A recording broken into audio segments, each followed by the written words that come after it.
여러분 안녕하십니까? 위클리 뉴스입니다.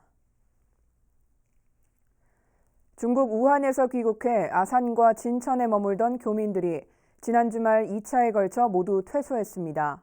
주민들은 꼭 한번 다시 찾아와 달라며 가족품으로 돌아가는 교민들을 따뜻하게 배웅했습니다. 송용원 기자입니다.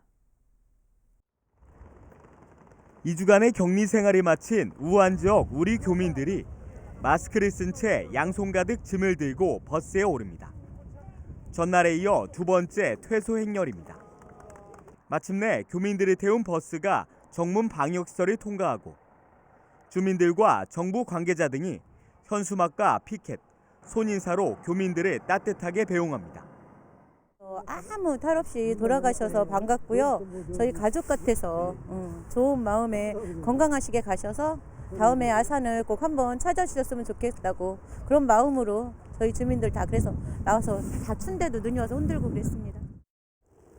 지난달 31일과 이달 1일 귀국해 아산에 머물렀던 교민 527명이 격리 생활을 안전하게 마치고 일상으로 돌아갔습니다. 앞서 질병관리본부는 지난 13일 진행된 검체 검사에서 교민들이 모두 음성 판정을 받았다고 밝혔습니다.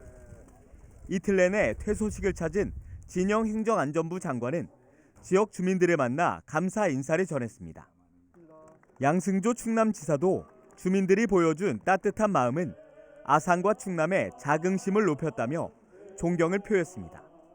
이게 아산 시민의 자긍심, 또 충남도의 자부심을 한껏 드높이고 대한민국의 자랑스러운 대한민국이다. 이것을 대한민국인에게 만천하에 알려줬으려 생각하고 정말 지혜롭고 현명하게 따뜻하게 행동해 주신 것을 다시 한번 진심으로 존경과 감사 인사드리겠습니다. 정부 관계자 등은 이날 교민 퇴소식이 끝나고 인근 대학을 찾아 중국인 유학생들이 머물 기숙사를 둘러보고 유학생 관리 방안을 점검했습니다. 한편 경찰 인재개발원 인근에 마련된 현장 집무실과 대책본부는 오는 18일까지 유지됩니다. 티브로드 뉴스 송용환입니다. 충청남도가 임시생활시설 지정 이후 아산에 운영했던 현장 집무실과 대책본부를 19일 만에 철수시켰습니다. 집무실은 철수됐지만 코로나19 확산 방지와 지역경제 활성화 노력은 계속될 전망입니다. 송용환 기자의 보도입니다. 아산 경찰인재개발원이 중국 우한 교민들의 임시생활시설로 지정돼 주민들의 반발이 거셌던 지난달 30일 행정안전부 진영 장관과 집회 현장을 찾은 양승조 충남지사는 교민들이 떠날 때까지 인근에 집무실과 숙소를 마련하겠다며 배수의 진을 쳤습니다. 저는 지금 아산 시민한테 분명히 말씀드리지만 제가 안에서든지 아니면 동네에서 가장 가까운 데서 그분이 떠나갈 때까지 저와 같이 가족이 함께 생활할 수도 있는 용의가 있어요.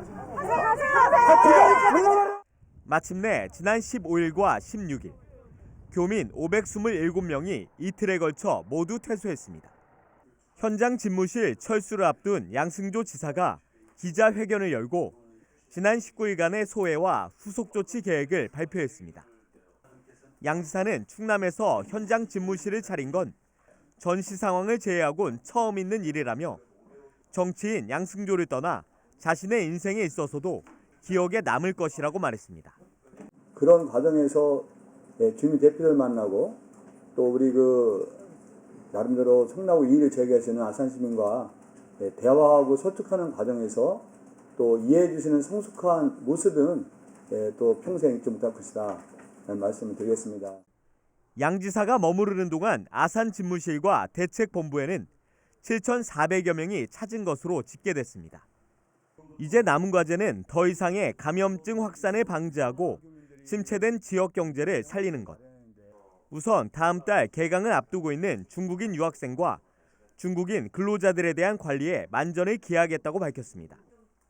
앞서 지난 13일 지역경제 활성화 대책을 통해 소상공인과 중소기업, 수출기업 지원책을 내놓은 충남은 현장 집무실 철수 이후에도 각종 대규모 회의를 아산에서 열 계획입니다. 제가 아산 경찰인재개발원에 교육 연수생이 들어올 때까지는 우리가 도청의 큰 회의 같은 걸 상징적으로나마 이곳에 아산시에서 해야 되겠다는 그런 생각이 듭니다. 한편 18일 현재까지 도내에서 코로나19 확진자는 단 한 명도 발생하지 않았습니다. 전날까지 확진자와 접촉해 자가 격리 중이던 한 명도 이날부로 격리 해제됐습니다. 티브로드 뉴스 송용환입니다. 한편 우한 교민들의 임시생활시설로 사용한 경찰 인재개발원과 진천 국가공무원 인재개발원은 다음 달 중순부터 다시 운영될 것으로 보입니다. 행정안전부는 시설 내 외부 소독과 방역이 필요하고 그동안 연기했거나 취소한 교육 일정도 새로 수립해야 한다며 이같이 밝혔습니다. 두 시설에 대한 방역은 정부 합동지원단의 감독하에 이뤄지며 향후 2개월간은 시설 주변에 대한 방역도 하루 3차례 실시됩니다. 코로나19 탓에 지역 대학들이 졸업식과 입학식을 모두 취소했습니다. 일부 대학은 홈페이지나 SNS로 졸업식을 대체하기도 했는데요. 각종 행사 취소와 개강 연기까지 맞물리면서 대학 상점가는 어려움을 겪고 있습니다. 송용환 기자의 보도입니다. 한 대학교 홈페이지에 올라온 학위 수여식 영상입니다. 화면에는 졸업생 명단이 떠오르고 학생들의 졸업 소감과 총장 인사말도 영상으로 대체됐습니다. 신종 코로나 바이러스로 인해서 이렇게 영상으로 만나게 되어 아쉽지만 여러분의 졸업과 사회를 향한 새로운 출발에 큰 발전을 기원하며 지난 4년간의 결과물인 학위 증서도 학과 사무실에서 개별적으로 받습니다.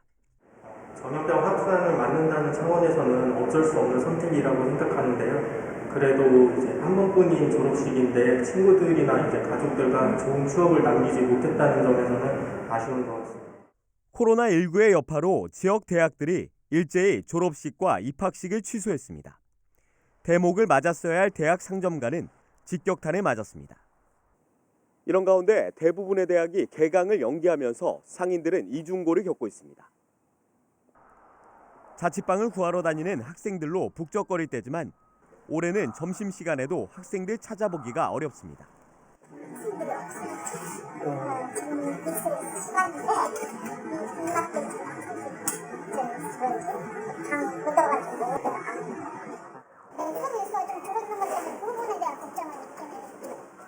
일 년 중 방학을 제외하면 사실상 반년장사인 지역 대학가. 코로나19 탓에 이마저도 줄어들게 됐습니다. 티브로드 뉴스 송용환입니다. 천안시가 최대 2%까지 대출이자를 보전해주는 중소기업 육성자금 지원 사업을 실시합니다. 사전에 협약을 맺은 농협과 KB 하나은행이 대출금을 먼저 지급하고 대출이자 일부를 시가 보전해주는 방식입니다. 대상은 전체 매출에서 제조 매출액이 30% 이상을 차지하는 천안 지역 중소기업입니다. 업체당 최대 2억 원을 빌릴 수 있으며 기업 간 은행 간의 대출이자 중 1.75% 범위를 시가 보전합니다. 여성과 장애인 기업, 기업인의 상수상 기업은 0.25%를 더해 최대 2%까지 보전받을 수 있으며 신청은 올해 예산 소진 시까지 받습니다. 전주 한옥마을에서 시작한 착한 임대인 운동. 문재인 대통령이 언급하며 더욱 화제가 됐죠. 코로나19로 어려움에 처한 상인들에게 건물주가 자발적으로 임대료를 깎아주는 상생협력 사례인데요. 이런 착한 임대인, 아산 신정호에도 있다고 합니다. 송용환 기자가 소개합니다. 신정호에서 레스토랑을 운영하고 있는 오준원 씨.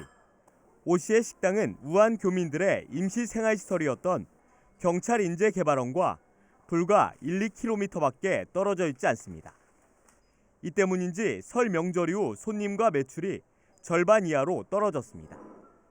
한때 아르바이트까지 10명에 달했던 직원도 3명으로 줄였습니다. 제일 심했던 때가 한 80%까지 떨어졌었고요. 지금은 한 60% 정도 떨어진 상태에서 유지하고 있는 것 같은데 앞으로는 더 어떻게 될지 모르겠습니다. 어렵기는 같은 건물 1층에서 식당을 하는 건물 주인 오규명 씨도 마찬가지입니다. 오랜 기간 세르구에 장사를 하다 지난해 건물을 마련했다는 오 씨. 아들 뻘 되는 임차인의 사정을 누구보다 잘 알기에 월 200만 원이었던 임대료를 절반이나 깎아주기로 했습니다. 젊은 사람들이 열심히 해요. 조금 이번에 이렇게 안 되는데 지도 안 되고 나도 안 되지만 그래도 나는 건물을 갖고 있으니까 조금만 내라, 반만 내라 그랬어요. 이들의 훈훈한 사연은 임차인 오준원 씨가 상인의 채팅방에 글을 남기면서 알려졌습니다. 어머니께서 건물주님께서 먼저 이제 올라오셔가지고 전화도 주시고 해서 나도 이렇게 힘든데 너네는 얼마나 더 힘들겠냐 해서 이번 달 월세를 좀 줄여줄 테니 같이 한번 버텨보자 이렇게 좋은 말씀 해주셔가지고 이렇게 어려운 시국에 그래도 아직까지 잘 버티고 있습니다. 오규명 씨는 위기를 함께 극복해보자며 주변 건물주들에게 임대료 인하 동참을 권유하기도 했습니다. 내가 베풀면 다 자식이 옛날 사람이라 그런지 모르지만 자식이 다 받는다고 생각하고 나는 덕을 베풀어요. 예, 그렇게 지금까지 살아왔고 앞으로도 그렇게 하려고 노력하고 있습니다. 티브로드 뉴스 송용환입니다.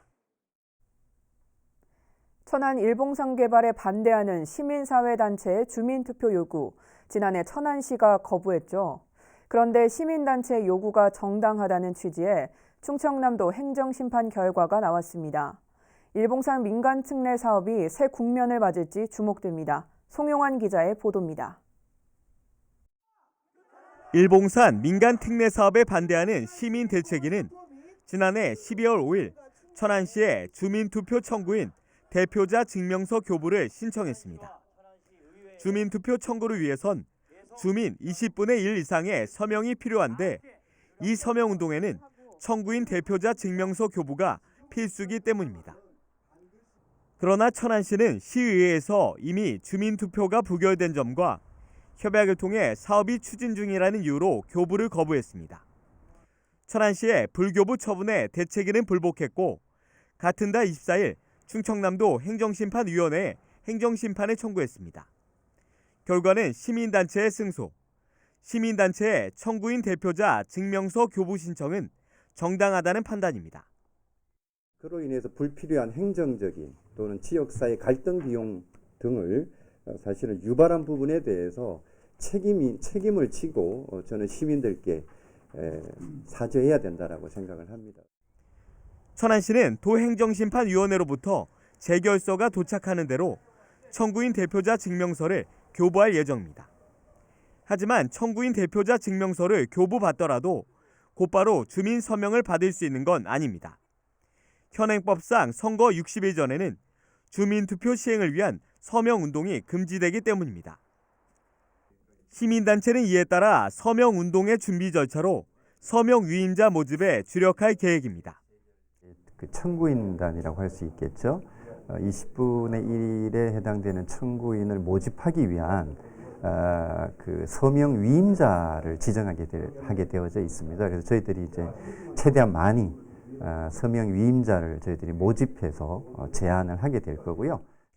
이와 함께 4.15 선거로 새로운 시장이 선출되거나 주민투표 결과가 나올 때까지 천안시가 민간 특례 사업에 대한 모든 행정 절차를 중단할 것을 요구했습니다. 또 천안시장 보궐선거에 출마하는 후보들의 명확한 입장 표명을 촉구했습니다. 티브로드 뉴스 송용환입니다.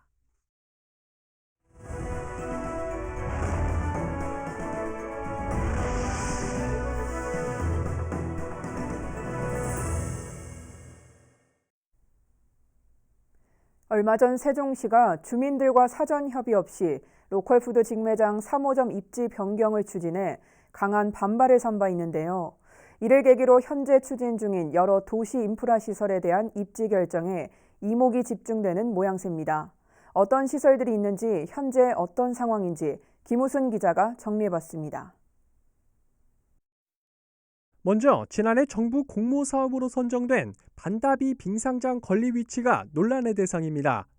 당초 세종시 중앙공원 동쪽편인 세종예술고등학교 인근에 건립이 추진됐지만 사업 추진 과정에서 서쪽편으로 위치가 바뀌면서 정치권과 시민의 반발에 부딪힌 상태입니다. 최근 자유한국당 세종시당은 논평을 통해 세종시가 객관적인 근거 없이 밀실 행정을 통해 위치 변경을 시도하고 있다며 문화체육관광부는 이 같은 위치 변경에 대해 단호히 불허해야 한다고 요구했습니다. 또 일부 시민들은 입지 변경 중단을 요구하는 청와대 국민청원을 2차례 연속 제기하기도 했습니다. 여러 가지로 교통 수요라든가 이런 걸 봤을 때는 이쪽이 좀 더 체육시설 연계를 봤을 때는 이쪽이 낫지 않겠냐 이런 판단을 해서 수정안이 제시된 것으로. 그래서 이 부분을 행복청과 세종시가 어떻게 주민들을 설득해내면서 원안이든 수정안이든 결정을 내릴지도 한번 지켜봐야 될 것 같습니다. 오는 2024년 완공 목표인 친환경 종합타운의 입지 선정 과정도 관심사입니다. 하루 400톤이 넘는 폐기물 처리 용량을 갖추는 것이 목표인데 처리 시설은 모두 지하화하고 지상엔 공원을 비롯한 여러 시민 친화 시설이 조성될 예정입니다. 세종시는 다음 달 중 입지 선정 계획을 공고하고 희망 지역을 대상으로 우선 후보지 신청을 받을 계획이지만 신도시보단 읍면 지역 입지가 유력하게 거론되고 있습니다. 시에서 이 택지 개발 부담금에 따른 이 폐기물 처리 설치 비용을 받는다는 것은 신도시 지역에다는 이 폐기물 처리소 안 짓겠다는 얘기하고 같은 겁니다. 그렇다고 보면 읍면적으로 가는 건 맞을 것 같고요. 시립 어린이 도서관 입지 선정도 눈여겨봐야 합니다. 세종시는 현재 소담동 환승주차장 부지에 로컬푸드 직매장과 연계에 건립하는 방안을 고려하고 있지만 행복청의 지구 단위 계획 변경이 있어야 하는 만큼 최종 확정까진 아직 넘어야 할 산이 많습니다. 아울러 지난해 7월 개청 이후 새빵살이를 하고 있는 세종지방경찰청도 독립청사 건립 구상에 들어갔고 오는 6월에서 7월경 윤곽을 드러낼 수도권 소재 공공기관의 지방 재배치안 발표에 따른 세종시 이전 대상 기간과 입지 결정에도 관심이 쏠리고 있습니다. 한편 티브로드 세종방송은 시사토크 견제구를 통해 세종시에 건립될 각종 도시 인프라 시설을 둘러싼 입지 선정 이슈에 대해 점검해봤으며 오는 22일 오전 9시부터 지역 채널 1번을 통해 방송할 예정입니다. 티브로드 뉴스 김우순입니다. IT나 스마트 기술을 활용해 마을이나 지역이 안고 있는 사회적 문제를 해결하는 것을 바로 리빙랩이라고 하는데요. 세종시의 도담동이 지난 2018년 사업 대상지로 선정됐고 시민 주도 아래 이곳에 4가지 리빙랩 서비스가 구축됐다고 합니다. 어떤 서비스인지 김우순 기자가 취재했습니다. 세종시 도담동에 있는 기쁨뜰공원. 최근 이곳에 행복도시 리빙랩 사업의 일환으로 미세먼지 고정형 측정기가 설치됐습니다. 이 측정기를 통해 현재 이 지점의 미세먼지 농도를 시시각각 측정해서 바로 옆 전광판을 통해 시민들에게 실시간 정보를 제공하고 있습니다. 아울러 도담동 거리 곳곳에 간이형 측정기 25대도 설치됐습니다. 미세먼지 상태를 녹색과 노랑, 빨강 등 3가지 색상으로 표출합니다. 시민들이 걸어 다니면서 육안으로 미세먼지 농도를 확인할 수 있게 도와주는 겁니다. 교통사고 예방 시스템도 적용됐습니다. 도담동의 교차로 4곳과 미신호 구간 5곳에 차량 운전자나 보행자가 시각과 청각을 통해 위험을 감지할 수 있도록 한 방식입니다. 차량이 접근 중입니다. 밤에 건너는 게 상당히 위험하고 차가 오는 게 보이지 않고 사람이 다니는 게 보이지 않았는데 설치가 되고 나니까 이제 다니기에도 더 안전하고 마음을 놓고 다닐 수 있어서 좋은 것 같습니다. 행복청과 세종시, LH는 지난 2018년 이곳 도담동 일대를 리빙랩 사업 대상으로 선정하고 미세먼지 측정과 교통사고 예방 등 모두 4가지 스마트 서비스 구축을 완료했습니다. 그 과정에서 공공주도가 아닌 시민 참여단이 나서 실제 필요로 하는 서비스를 기획하고 관련 스마트 시스템을 구축했다는 점에서 더욱 의미가 있다는 평가입니다. 시민 설문조사와 시민 참여단을 통해 지역 문제를 발굴하고 문제 해결에 필요한 스마트 서비스를 도출하는 등 시민이 주도적 역할을 수행을 하였습니다. 이들 기관은 도담동에서 구현한 리빙랩 사업에 대한 종합적인 평가를 거쳐 다른 생활권으로 사업을 확대할지 여부를 검토해 나가겠다고 밝혔습니다. 티브로드 뉴스 김우순입니다. 세종시가 개인이나 법인 소유의 민간 화장실을 대상으로 남녀 공간 분리와 안전시설 개선 사업을 추진합니다. 이 사업은 남녀 공용 화장실의 출입구나 층을 분리하고 비상벨과 CCTV 설치 등을 지원하는 사업으로 공모를 통해 선정된 화장실에는 최대 1,000만 원 한도 안에서 공사비의 50%를 지원하게 됩니다. 지원 대상은 현재 개방 화장실로 지정돼 있는 민간 화장실 등이며 다음 달 19일까지 참여 신청을 받은 뒤 최종 2곳을 선정할 계획입니다. 세종시가 올해 행정수도 완성에 한 걸음 더 다가가기 위한 로드맵을 발표했습니다. 국회 세종의사당 설치를 위한 국회법 개정과 여성가족부 등 수도권에 남아있는 기관의 추가 이전에 적극 나선다는 계획입니다. 김우순 기자의 보도입니다. 세종시가 올해 행정수도 완성을 위해 국회법 개정과 세종의사당 설계 지원에 행정력을 집중합니다. 세종의사당의 경우 이미 20억 원의 예산이 확보돼 있어 위치와 규모만 결정되면 바로 실시 설계 추진이 가능합니다. 실질적으로 저희 목표는 국회 차원에서 공청회 진행하고 위치와 규모를 결정해주면 실시 설계 등이 관련된 과정이 추진될 수 있기 때문에 이런 과제들이 우선적으로 추진될 수 있도록 하겠고, 중앙행정기관과 대통령 직속 자문위원회의 추가 이전도 추진됩니다. 중앙행정기관 중에선 여성가족부를 비롯해 국가인권위원회와 방송통신위원회, 원자력안전위원회를, 또 대통령 자문위원회 중에선 국가균형발전위원회와 자치분권위원회를 우선 이전 검토 대상에 올렸습니다. 세종시 설치 특별법 개정도 당면 과제입니다. 안정적인 재원 확보와 자율적인 조직 운영을 위해선 세종시법 개정이 선행돼야 하기 때문입니다. 그래서 올해 교부세 특례 제도가 만료되는 만큼 세종시법 개정을 통해서 이런 특례가 연장돼서 안정적인 재원 확보를 위해서도 중요한 시기라고 보고 있고, 긴밀하게 협조해서 적절한 시기에 관련 법이 통과될 수 있도록 최선을 다하겠습니다. 아울러 행정수도 개헌과 대통령 세종집무실 설치, 세종행정법원과 지방법원 설치 등의 과제를 4.15 총선과 연계해 적극 추진해 나가겠다고 밝혔습니다. 티브로드 뉴스 김우순입니다. 이상으로 뉴스를 마칩니다. 시청해주신 여러분 고맙습니다.